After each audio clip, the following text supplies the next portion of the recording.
From the twisted mind of Makoto Shinkai, director of popular anime, Your Name, Weathering with You, and now, Worms from the Ground. Actually, no, this is Suzume, and it is an awesome anime that is directed by Makoto Shinkai, and we're going to be discussing all about it. We kind of skipped right over Weathering with You, Anthony. Why did we do that? I don't know. I mean, we can always circle back around and cover it. It's not like these... Yeah, it's not like you have to watch these in any particular order. Although there is some connective tissue between Weathering with You and Your Name. But this one is kind of standalone. At least, maybe not in themes per se, but the actual world that it inhabits and the story that it tells is definitely a standalone story from Your Name and Weathering with You and any of his other canon. But yeah, so welcome back to Project Geekology. This is episode 75. My name is Dakota, and as always, I'm joined with... Anthony. Anthony. He was the guy who made us watch Suzume. So...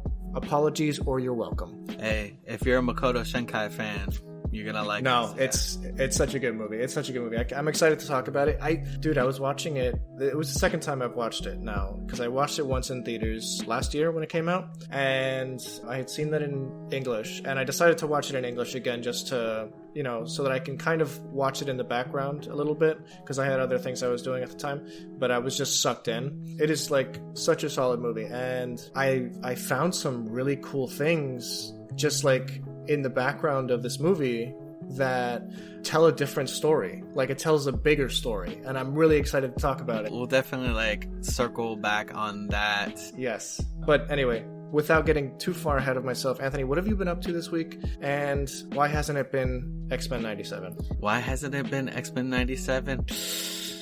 Well, watching Suzume in preparation for this episode, and honestly catching up on a lot of other anime, like some Solo Leveling. There's another one called Free Run that I started. I think I said that right. But I try to catch up on some of the anime that have been coming out. Like, I don't always watch it as it's coming out, like the episodes. I might do that for some anime, and then I'll kind of stop for a little while and then catch up once all the episodes are out. But did you see, I had sent you that trailer for Kaiju No. 8. I knew that was in your wheelhouse. Yeah, well, especially nowadays. But I've actually seen that manga before, so I was always drawn to the IP, even though I haven't actually read or watched any of that. And I don't think that it's been an anime before this, right? This is the first time it's being adapted to anime. Right. Yeah, I watched the trailer for Kaiju No. 8. Looks really good. I think we're going to have to cover that at some point down the line. I'd love to. But we should cover more anime in general. I agree. I agree. The discussion of Suzume, even though it's a film, it's in that vein, and I'm excited to jump into more of that. So that's a nice stepping stone for that. What other anime have you been watching? I have been... Well, I told you that I had been also kind of rewatching some of the older anime. The one that I'm on right now is Neon Genesis Evangelion, and I'm talking about the older version, not the Netflix changed one, but the remaster. Yeah. Oh, did you see that other? So I also, as on the day of recording, I sent you another trailer, which was for that. Did you see that trailer that I sent you? The release, it's called Marvel Rivals. Yes, and the trailer came out today, actually. Yes. Yeah, Marvel Rivals. I was actually going to ask you about that. I wasn't sure if you had seen it or not. Have you seen the trailer? I did. How similar to this is it to Overwatch? So it seems like it's definitely taken some roots from Overwatch. I noticed that they have destructible environments in this game. Yeah. Okay. Yes, that's true. But that's a little different. That's what a lot of people are calling it. They're calling it a Marvel version of Overwatch. But the thing is that we honestly don't know much about the game. The game could be, maybe it might take some influences from Overwatch. It could also take influences from games like Smite, or even the Fallen, Battleborn. There's a lot of influence out there that it could take from, but Overwatch is the game that's coming to mind for a lot of people. So it'll be interesting. It looks like Overwatch. It does. It looks very similar. The thing is that I don't know, it's probably not going to be first person. It seems like it's going to be third person. So yeah, that's true. That'll be an interesting dynamic. I just watching the trailer a couple times, I noticed that Iron Man had a very like Pharah feel in terms of, you know, staying up high, blasting people from the sky. You had Doctor Strange creating portals kind of similar to like Symmetra almost. You had the Tracer character, you had the tanks with Hulk and everything. So I could definitely see the comparisons, and the ice character, that was the first thing that came to mind. Which I forgot her name. There's the like in the Marvel game. Yeah, there's the ice. It's not Iceman. It's like this K-pop. I forgot I forgot her name. But yeah, she's like a K-pop artist, and she has like these ice powers. Looking at the list, Luna Snow is what we're talking about. Luna Snow. Yeah. I'm surprised. Yeah, they have big name characters and they have smaller name characters, which I'm happy about. Yeah. They also have Penny Parker. Yes. Which is they're trying to that's cut a really deep, random you know? one. Which is exciting to me because it kind of goes to like Marvel has such a huge lineup of characters that they can choose from. Dude, there's so many characters. There's a lot of characters out there that, you know, people didn't even know exist, you know? I mean, there's characters I know. A buddy of mine. What happened? A buddy of mine was one of the first people to break the news that Marvel was releasing a game called Marvel Rivals over at the streamer. Shout out to Mo. And he was saying that there's a whole bunch of characters that were in previous builds of the game that weren't even announced yet, like Moon Knight. So we're definitely getting more characters down the line in a similar vein to how Overwatch releases new characters. Actually, Overwatch announced a new character today. Yes. I don't know if you know that. Yeah, so Venture was announced a little bit back during BlizzCon. There's Venture, and then we have another one that's coming out called Space Ranger, or at least that's the placement name for that character. But Venture is, like, they've shown a lot of Venture already.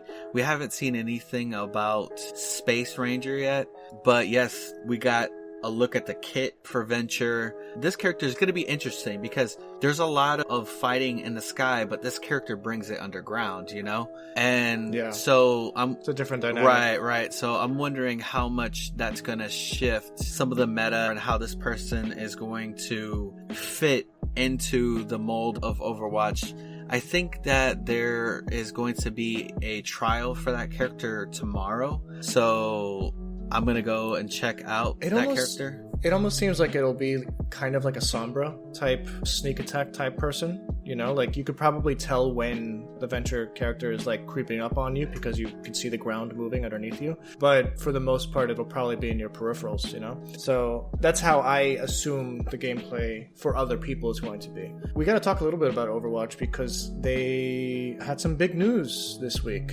They just dropped the PvE altogether. Yeah, well, the thing is that it's almost like it's not really news. Like we all kind of guessed it. Well, I mean, a long time ago, they had announced a while back that they're not gonna, that the campaign, it was done. You know, like they weren't gonna do the campaign. Honestly, to tell you the truth, the sorriest excuse for me that they had said for it was that, oh, you know, it was too ambitious, that they wanted it to lead up to an MMO. I'm like, okay, that's not what we're asking for. We just want to be able to expand on the lore, and, you know, that it's just, I don't know, like I just felt like it was almost like a cop-out just to throw something out there, and we should have known. Honestly, to tell the truth, I feel like the writing was on the wall when they released the PvP, like right off the rip first. They're like, oh yeah, you know, we're just going to release the PvP now, and then sometime next year, which was supposed to be last year, they were going to release the campaign stuff, and don't release things that aren't finished, guys. Right. It was really their way of saying like, hey, you know, we're just going to give you something for now until we can figure out how to break the news that we're not going to do this, you know? Yeah. Anyway, I was disappointed, but I wasn't surprised. Like you said, it was nothing surprising. Blizzard seems to have turned a blind eye to Overwatch, it seems, in recent years. It just doesn't feel like it's been getting the funding that it should, because for a while it was a powerhouse for Blizzard. Which is sad, because it's like, you know, it should be receiving it, because it's a live service game. You know, there's only really, like, what do they have outside of that? I mean, they have WoW, but, you know, for a lot of people, they feel like they're trying to, like, really milk WoW. And I feel like when they come out with new expansions, there's, like, more negative reception than anything. And so, like, now they're trying to rehash it with all of this classic, you know, WoW classic stuff. And I'm just like, dude, at what point do you stop releasing on the classic? Because then it's not going to be classic anymore. It's going to be like, oh, modern era. And that's where, like, I'm a little bit on the fence about Cataclysm Classic, because that's where I feel like the game really shook up, and yeah, that's where it changed. And that's where I feel like the modern version of the game like is like from that point and on. So when they introduced the Burning Crusade expansion, and then the next one went into Northrend, it really felt like the world kept expanding. But with Cataclysm, it felt like it was contracting. Like they changed the locations that you already knew, and the entire story shifted to something kind of different. It wasn't bad, but it wasn't the same. Right. And I think the real power of the first 3 iterations of WoW, you have your basic classic WoW, you have your Burning Crusade, you have Frozen Throne. Was that the third one? Wrath of the Lich King. Wrath of the Lich King. I'm thinking of Frozen 3. Or Warcraft 3. Yeah, it's called the Frozen Throne. Yeah, you're right. That's you're close enough. It has to deal with the Lich King, so. Yeah. When it comes to those 3, it felt like that is classic WoW, And then you get into the later stuff with Pandaria and all that. But anyway, I don't want to get too deep into that. But yeah, anything else you've been up to, gaming-wise, or news that you want to cover, or whatnot? Honestly, no, not really. I mean, I had told you that I was playing, games like Helldivers. I've started messing around with Destiny 2 again. I don't think I'm going to take a deep dive like I did. I'm going to play it a little bit more on the passive side. But there is a game series that I kind of want to go back and play. I knew it existed, but I kind of glossed over it. Persona? Yeah. Like, I'm talking about the first 2 Persona games. No, the Star Ocean series. We'll be back after a quick break. I hate talking. Do you love talking about any topic and are never frustrated during conversations? Then I Hate Talking is not a podcast for you. But if there are topics that you avoid, then listen to I Hate Talking. Do you know the definition of every word others use? I Hate Talking is not a podcast for you. But if you are curious about the definition and historical usage of words, then listen to I Hate Talking. Do you know about current events and other random topics? Then I Hate Talking is not a podcast for you. But if you enjoy conversations on a variety of topics, then listen to I Hate Talking. Listen to I Hate Talking wherever you get your podcasts. Episodes drop every Thursday. Listen, like, and follow I Hate Talking today. Oh, that's awesome. Yeah, okay. Cool. Have you gone into that, or that's something that you plan to do? Well, I got the first 2. That I've got I think it's called First Departure. Yeah, First Departure R, which is like a remake of the first one. And then there's Second Story, which is a remake of the second game. So I got those 2. I'm going to obviously play through the first one and the second one. I don't think that you have to. You could safely hop into the second game, because they just released the second game remake, and so like I think it's safe that you can hop into that one without playing the first. But I don't know, I kind of want to play the first one. Nice, cool. So yeah, not too much, man. I'm in the process of building myself a new rig. I'm just waiting for my case to come in. The case is on back order, but once that comes in a couple of months, then I'll be able to really press forward on that, and I'm pretty excited and pretty stoked. In the time being, I'm trying to upgrade some of my peripherals. I told you I upgraded one of my monitors, so I'm pretty stoked about that. But yeah, no, other than that, nothing too crazy. How about yourself, man? What have you been up to? You just dropped your massive Kong or Godzilla X Kong or Godzilla Kong video. Yeah, I mean, the X is really confusing to most people, but I'm really excited. I finally got my big Monsterverse timeline out after 3 grueling months of work. I mean, I really enjoy making stuff like that, so it's hard work. I don't want to say that. But it's not a pain to work on it. It does get to be a pain when the time period that I want to release it in that window keeps closing, and I keep pushing it back and back because I'm not necessarily finished with what I need to do. Like originally I wanted to have this out in January. It's almost the end of March, guys. So it turned out to be a lot bigger than I expected, but I'm really happy with the way it came out, and it's not getting insane views or anything, but right now it's performing better than the last 10 videos that I've done. So I'm really happy Oh, about wow, that. nice. And it's a longer video, so the actual viewer time is up by quite a bit. Like the average view time for some of my videos is probably like 7 to 10 minutes. This one's closer to like 17 to 20 minutes.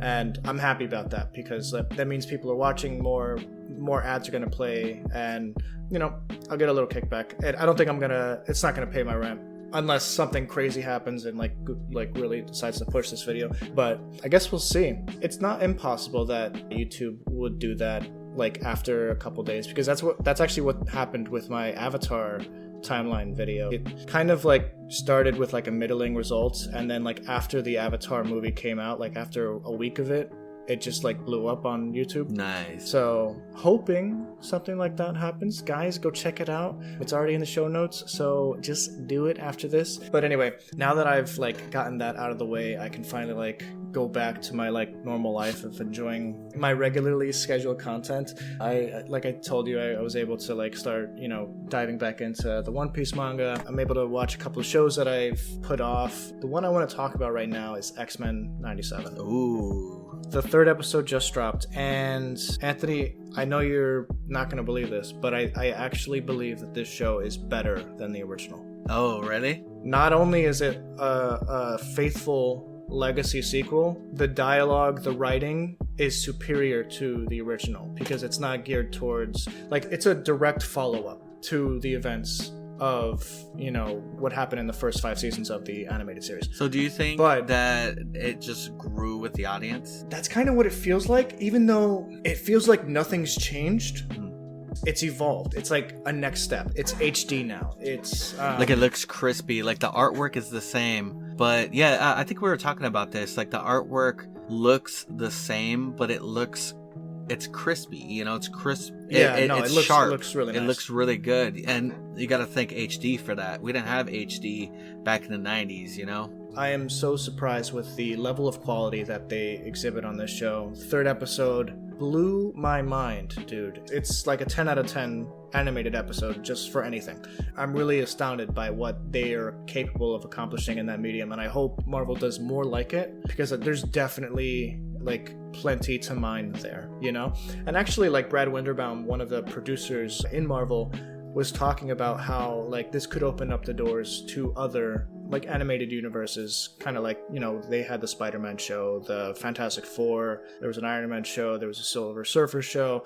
I don't think necessarily all of those or any of those are going to happen, but the door's open, and this is definitely like the right step in that direction, and I'm so happy about it.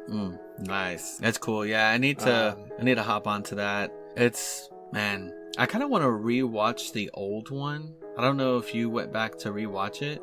I rewatched it right before Multiverse of Madness. Like, I binged because I knew that Professor X was going to be in Multiverse of Madness, and I knew that he would be using like the yellow chair that he had in the X-Men animated series. Oh, okay. So in my mind, I was thinking, oh, this is a live action version of that character from that show, even though he, spoiler alert, dies in that show. It turned out it was just a variant of, you know, Professor Charles Xavier. But yeah, so I had rewatched pretty much the entire thing right before Multiverse of Madness came out, just in case I needed to put that show on the MCU timeline when that came out. Nice.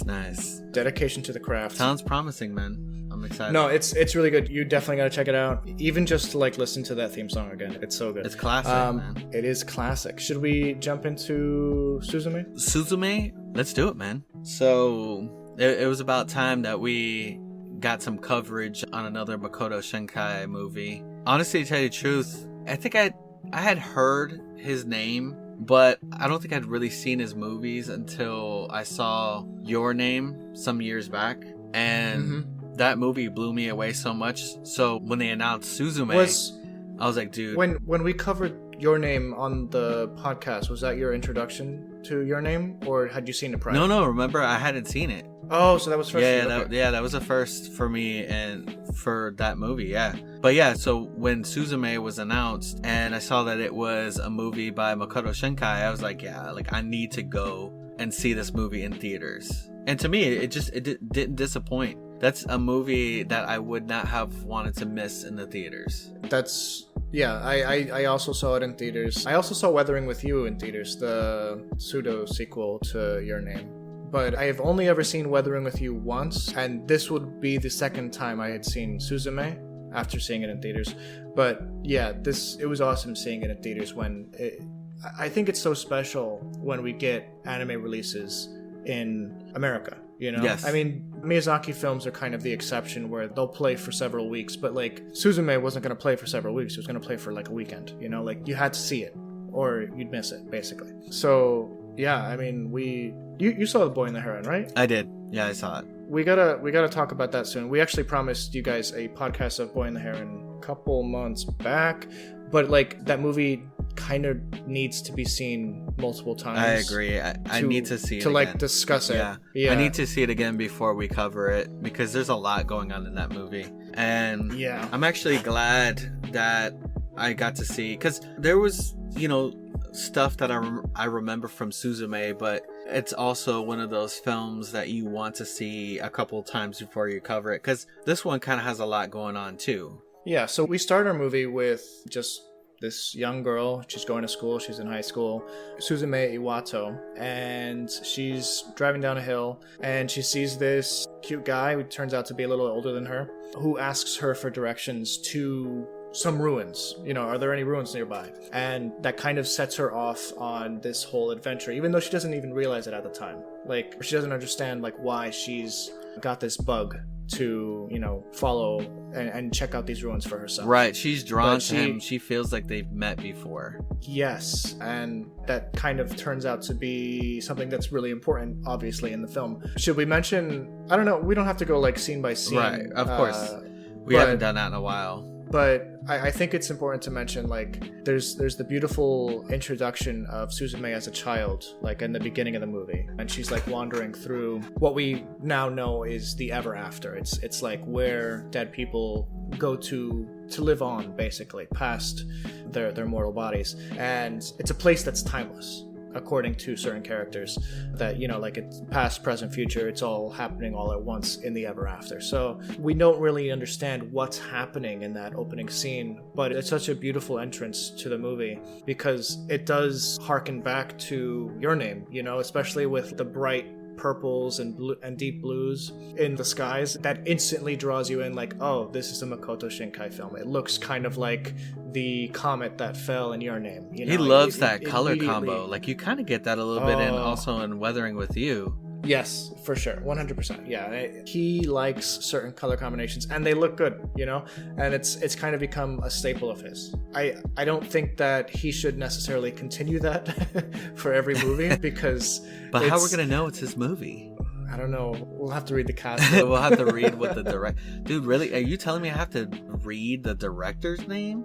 Ugh, gross. But yeah, Suzume goes to this ruin and somehow she gets there before the other guy, who ends up Sota is the other character who basically she sends directions to. Right. Well, I figured that he's in that place, but he's not, like, he's wandering somewhere else in the ruins. Yeah, I mean, ruins are usually more than just one complex, so it's understandable that he didn't find it necessarily first. But, right, it was like an old water park. Yeah, and Suzume finds it, and she opens up this door that she can immediately see the ever after in, but she's not able to cross into it for whatever reason. Right, she tries to, but when she steps through it, she just ends up on the other side of the door. Yeah, it's a really cool effect, actually. Just like the animation there, I love that scene so much. But anyway, she ends up picking up some like totem or keystone, is what they call it. She picks up a keystone, which basically locks the ever after in that location.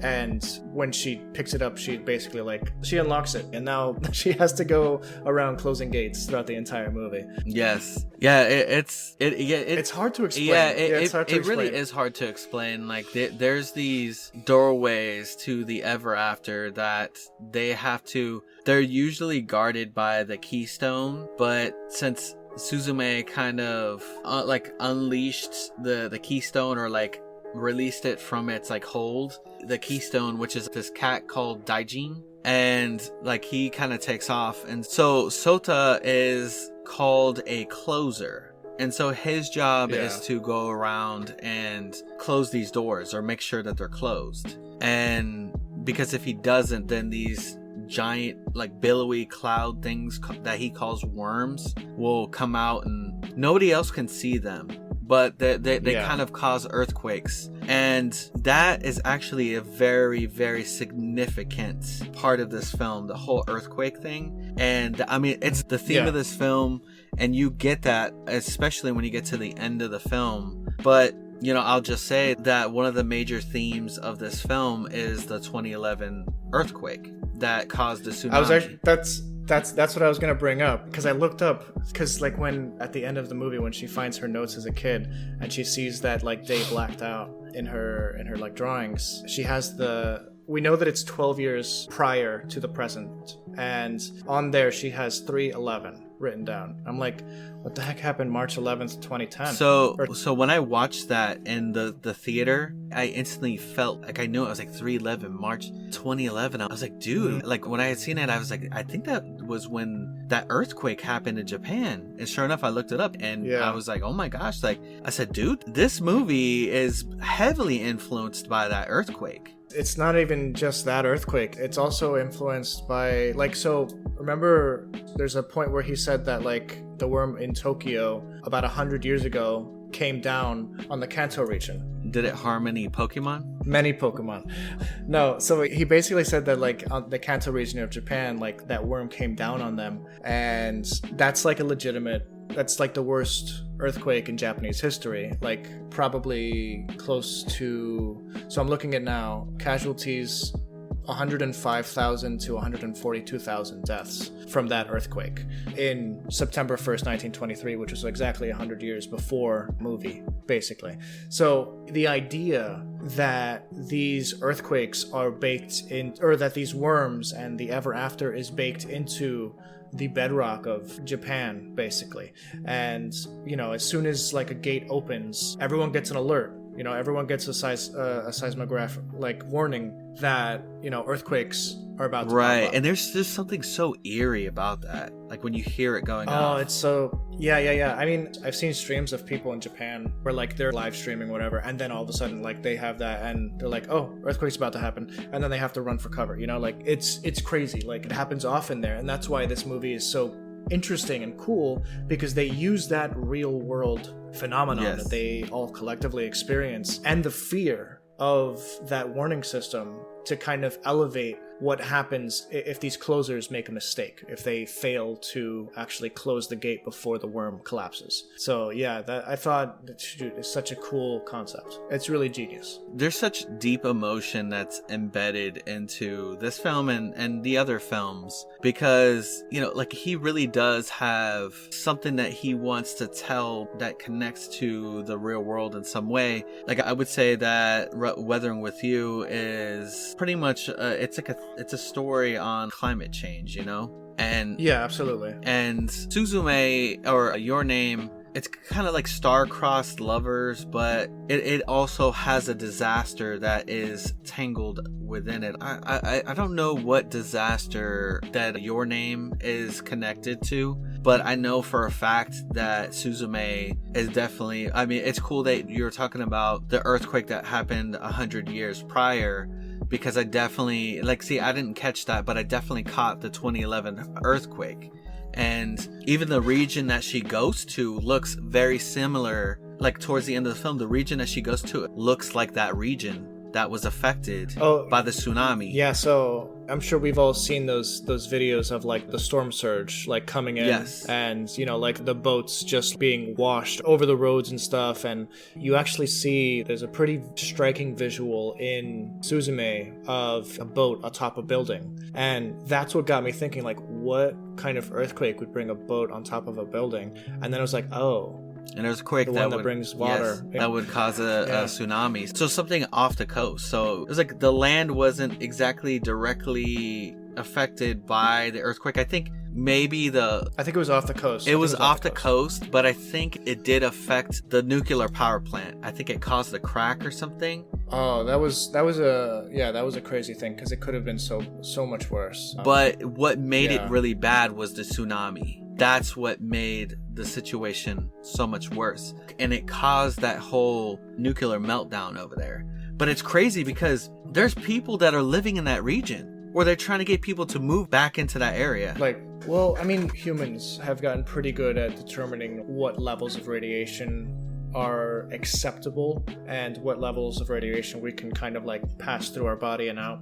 And also they've gotten really good at, like, it's something that they've like started to do in areas affected by that area in Japan, where they remove the topsoil layer where most of the radiation settles from pretty much the entire area, all the affected miles. They just remove like the first couple inches of topsoil, and that kind of clears almost everything. So, well, I think about 10 years ago, they had people going, or I don't know if it was 10 years ago, maybe a little less.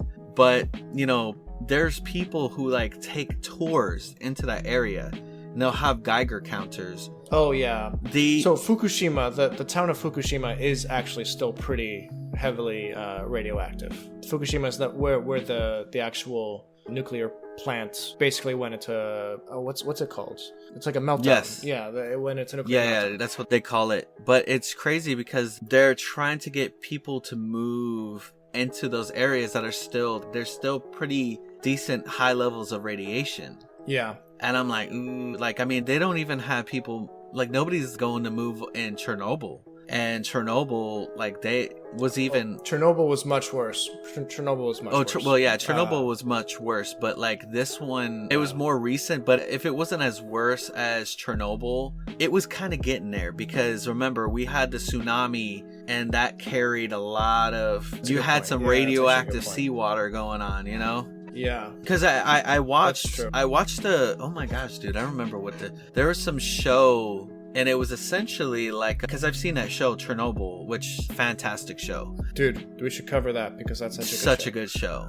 But there's a version of that, a Japanese version of that, and it covers that. The Fukushima disaster? Oh, yeah. I didn't know. I don't remember if it was on Netflix or if it was on Max. But yeah. So, well, I know that we kind of digressed into. We digress into disasters, but it's very relevant to this story because that is such a huge central focal point, because Suzume is living with her aunt, and there's a reason why she's living with her aunt, because of this disaster. Yeah, it's the disaster that took her mother from her, and it's that disaster that had her as a kid wander back into the village, find the door to the ever after, and actually walk through it. Like, she was capable of walking through it as a kid, and you know, she has these memories of where she thinks that she's seeing her mother again and all that. So it's a really powerful memory, and that memory is what allows her to see the ever after indoors as an adult, or an almost adult. She's a teenager at this point. But let's talk a little bit about Sota and what he becomes, because like it's funny. Kind of it's a little ridiculous, but it's also like so anime. Kind of cool how they animate it. Yeah, it's so animated, so anime. But yeah, like the way that they animated it. So, all right, so Sota is coming back to Suzume's place. He's gonna be bandaged up. He's a little cut up from closing the door to the ever after. And Daijin comes. It's like this little cat that can talk, and super cute at first, and then just like Daijin goes, "You're in the way." Right. Daijin likes Suzume, but then he looks over at Sota and turns him into a chair, which is crazy. Yes, but I like the animation of that. It's really, really cool, because like you just like, it flashes, like you don't see him turning into a chair. It's a cut, but he vanishes within that cut, and then you just see the chair fall over, and then it's him. It's really cool. I like the way that they did that moment. That it was a really special way that they were able to capture that, because they could have just shown him in the chair and then him disappearing in the chair, but the way that they cut it gave it weight. Absolutely. And then it was a really chair good cut. Fell back. Yeah, so that's interesting. But for pretty much the majority of the movie at that point, he becomes a sentient chair, a three-legged chair who is trying to catch Daijin and help Suzume close gates as they move their way up Japan to Suzume's hometown, basically. Yes. Well, so the chair is significant too because it's a 3-legged chair. Like she at some point Suzume had lost the leg on this chair, but it was a chair that her mother had made in her childhood. It's like a small chair. And so, people all over the place are like getting photos of this running chair, and also Daijin is becoming viral. Like everybody's taking pictures of him because he's just like everywhere. And I looked up what Daijin means because I feel like that had Suzume say something like, well, he does have a look, after seeing that people were calling him Daijin. And I looked it up, and it's like a Japanese minister, like an ancient minister, for whatever reason. Like, not necessarily like a religious minister, but like a government minister, And then later, the Sadaijin, which is like the large black cat that we see, it's the other keystone. That Sadaijin means the senior minister of state. So I just think that that's an interesting choice. It's kind of like they're in control, of what happens. And that's kind of like how Suzume kind of realizes that they're basically gods, in this mythology. So I thought that was pretty fascinating. Right. And, we get to a point where I think they're in Tokyo, right? And this like whole like massive worm comes out of the door. Yeah, that was in Tokyo, yeah. And, that's insane. Like, that moment, it's like, you're thinking that you're towards the end of the film. I mean, obviously, when you're watching it in streaming, that, if you check the time bar, that that's not the end of the film. But I remember seeing this in the theater, and I'm like, wow, this is crazy. But then, like, that's, like, maybe a little bit halfway. Yeah, like about half. Yeah, it's like halfway through. It's halfway through, and you're just like, man, like, what is going on? And so Sota becomes a keystone in that moment. Yeah, the pacing of this movie is really interesting because the first half is really energetic. It's kind of nonstop. There are moments of respite where you have Suzume, spending time with locals in different areas. Right. You have her. That was cool. I like that. Yeah, I really liked her getting to be free almost, like she's coming into herself by these interactions that she's meeting with other people. But after that point in Tokyo, when that huge worm comes out, and basically like she realizes that Sota needs to become the keystone, or else Tokyo, millions of people will probably die. Because the Kanto region back in the 1920s, Tokyo was big, but like nowadays Tokyo is the most populous city on the planet. It is massive. There is no bigger city in the world than Tokyo. So, like, millions of people would have died had she not done something. Right. And basically, from that point, the story shifts. So it's almost like there was kind of like a 3-act structure in the first half, in a way. And then the story shifts to, like, her trying to figure out a way to save Sota. But you mentioned the chair, and I want to talk about the chair a little bit. Like the actual significance of the chair, because we have a flashback of the mother carving the chair, putting it together. She's capable of making really cool things. Honestly, it's a nice looking chair. And then we find out later in the film at the end that it's Suzume who gave younger Suzume that very same chair that she is now giving to younger Suzume. It's cyclical. How old is that chair? That's a good question. How old is that chair? Because like if it's cyclical, but the only thing that's not cyclical is the chair itself, because it's being passed through time. It's just looping. So my theory is the chair's stupid old. I think the chair is like really dumb old, and it probably lost one of its legs like a while ago. Like in another loop of whatever's going on, like maybe there was a time period when the chair had 4 legs and Sota was, like put into that and he had 4 legs and everything. But like now it has 3 legs because something happened in that time loop, basically, before Suzume had to give the chair back to younger Suzume. It's crazy. Like, where's the original chair? Where did the original chair go, guys? Makoto Shinkai really loves his time stories. Dude, he loves them. He loves them. I was tripping out over that last night. I was like, what the heck? Where is the original chair? Because, like, if she got the chair from older Suzume, what happened to the chair that was given to her by her mother? I'm so confused. Yeah, like, there's no answer to it. Where's the chair?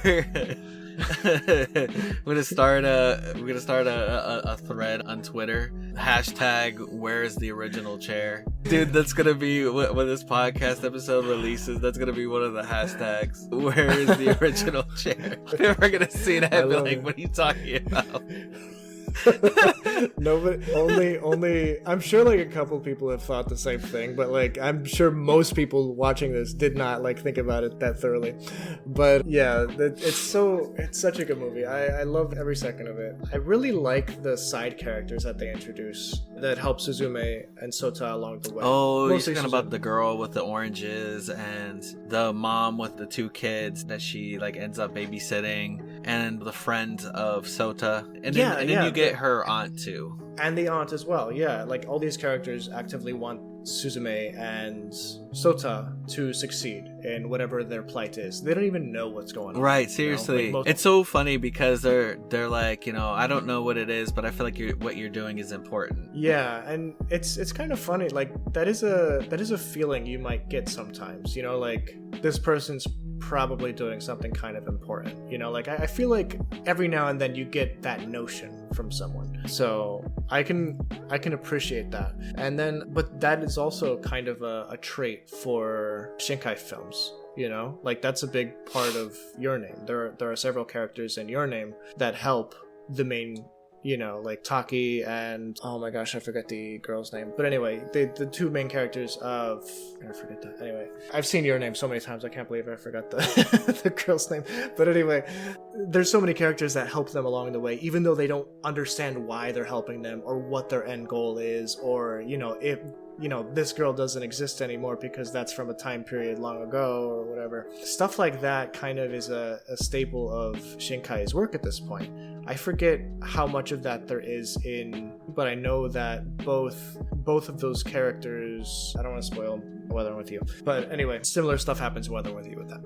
But anyway, that's a thing that I really appreciate within Shinkai's work. I agree. Just like the selfless friend, you know, like someone who helps someone selflessly, you know, like they don't really expect anything in return, and that's not something you see a lot of these days. No, yeah, I agree. I really do enjoy there's just something different about his films, you know, and I think that's what I really like about anime in general, is that like sometimes you don't know what to expect. There is a lot of similar recurring themes, especially when it comes to the shows, but when it comes to original IPs and stuff, like stuff out of Studio Ghibli or Makoto Shinkai and some of these other ones, like the one that I was telling you that I really like, Silent Voice. There's really interesting stories that are told in these films, you know? And Makoto Shinkai really has like an interesting mind, because it's like, dude, how did you think about this? How did you come up with this? And incorporate something real life into it, you know? Yeah, it's really impressive. And I think part of it, and part of my love of anime, is that they take the mundane, or they allow the mundane to influence them in little ways. And I know Miyazaki's really big on that, you know, like the mannerisms of how people interact with objects. He studies that, you know, he studies how people hold a cup, how people draw water, how people eat food, or how people move when they're on a horse or something like that. And that all comes alive in his animation. With Makoto Shinkai, I think he's introducing more modern day concepts into his movies that, you know, Miyazaki may not care to tell, but he's using those real world elements, like the phones that alert when earthquakes are around, you know, like that's a very modern thing, but that's something that you can make a story around, you know. I think, did you ever finish Monarch Legacy of Monsters? I think I have a couple more episodes. Well, you saw the first episode, so they had the Godzilla siren in Japan, and there are other countries that have similar sirens to, like, it's a Titan alert system basically, and it's kind of that same concept that Japan has had for years now of,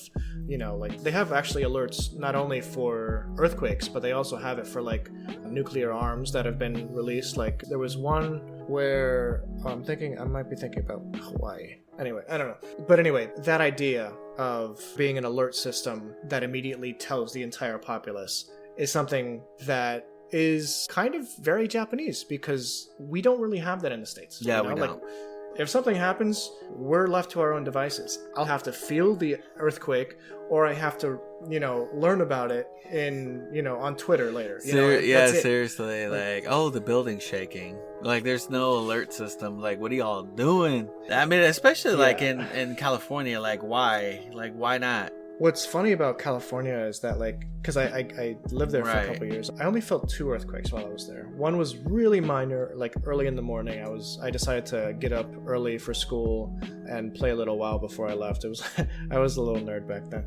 Dude, remember we used to wake up at 5 a.m. to play that? Yeah, that was one of those days. We're insane. Anyway, so we were absolute maniacs. There was one where I thought like a truck had like been like slammed into something outside. I was like, what was that? It turned out it was a small earthquake. And then I felt one like the week before I left, and I remember I was on the phone with my buddy, and he goes, dude, you feel that? It's an earthquake. I'm just like, what are you talking about? He's just like, I'm on my bed, I'm riding it like a surfboard. and like sure enough, like 5 seconds later I felt it, and it's just like, that was a real earthquake. It was probably maybe like magnitude 3 or 4, maybe not even. Well, it was enough to be felt, I think. And what's crazy was that I think when I was over there to visit, you're like, oh hey, there was an earthquake, and I was like, I didn't feel anything. I think it was super low. Yeah, it probably was. But one thing that happens in an earthquake, at least in the States, is that like the phone companies turn the power lines off. Like they just cut them. Like nobody can make a call, nothing, because instantly it gets flooded. Like, hey, are you okay? Oh my gosh, did you feel it? Oh my gosh. The servers get so like blocked up that they just shut it off. It's cool that in Japan that doesn't necessarily happen, or if it does happen, they also have like an alert system, like, hey, find shelter. So we keep diving into like but but the thing is that, like, I mean, I get what you're talking about, but it's embedded into this film. Because you hear that alert system go off a few times throughout this film. Yeah, it's interesting. There's always like a preliminary earthquake thing that goes off when the gate opens, and then there's the actual quake when the worm falls. Like if the worm falls, like it's a really bad quake. Yes. We'd even talk about, like, it was interesting, the location of the doors and the requirement to, like, what they need to do to close these doors. Yeah, talk about it. I thought it was really cool because it's these doors were all located in the ruins of a place or in an abandoned place, and the way to close these doors is that Suzume and Sota have to think and visualize about the people who lived there and spent, like, just day-to-day life in these places. And they had to do this stuff to be able to close the door. And there was that thing that they would say as they would close the door. Yeah, it was something like divine gods, something, let them take them back or something, or you can have them. Basically, like saying, like, you can have the souls of whatever, or the people that were lost here, or something like that. And I thought that was just a fascinating way to handle that. And what's cool about being a closer is that, like, nobody knows this job exists. It's not like a job that pays. It's something that it's just like passed down family to family.